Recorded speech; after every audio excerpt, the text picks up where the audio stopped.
Dear Tim and Moby, I need to know what's in the U.S. Constitution. From Jake. The Constitution is America's plan for government. It lays out how the U.S. government works and how we all fit into it.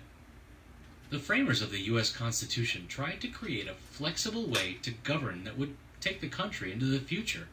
The Constitution is based on 7 principles: popular sovereignty, republicanism, federalism, separation of powers, limited government, checks and balances, and individual rights. Yeah, I'll explain them. Popular sovereignty means that the people rule. Well, it's not like direct rule, like I can't do whatever I want or create a law, but we, the people, elect representatives who make the laws. That's one of the principles of republicanism. Democrats. Oh, no, it just means that the United States is a republic. The people exercise their power by voting for political representatives. Federalism is a way of governing that shares power between the individual states and the nation as a whole. The Constitution gives delegated powers to the nation and sets aside reserved powers to the states. For example, the federal government has the power to print money and declare war. No state can do those things on its own. And individual states have powers to establish schools and make new marriage laws. There are also some powers that both the nation and the states share, like levying taxes. These are called concurrent powers. Of course, neither the state nor federal governments are allowed to enact laws that violate the Constitution. Articles 1, 2, and 3 of the Constitution split up the government's powers between the executive, legislative, and judicial branches. The separation of powers ensures that no one branch of government will have too much power. The legislative branch, which includes our representatives in Congress, makes the laws.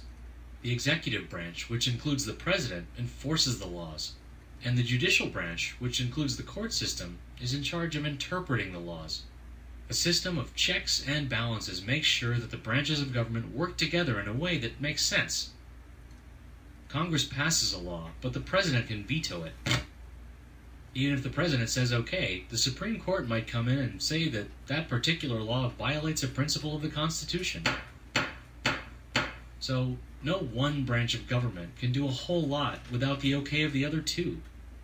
The idea of limited government is intimately linked to the other principles. In a limited government, the government only has the powers granted to it by the Constitution, and nothing more. If it tries to grab new powers, it's acting unconstitutionally. The framers limited the power of the federal government through the separation of powers and the system of checks and balances. They also limited it by granting all citizens individual rights that the government can't take away. These are outlined in the Bill of Rights, the first 10 amendments to the Constitution.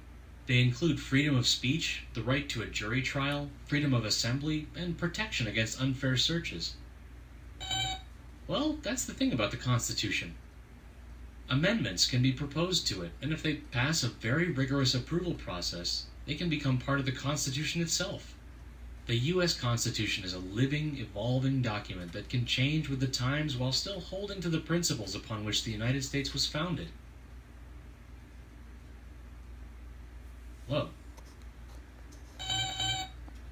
You've written your own Constitution?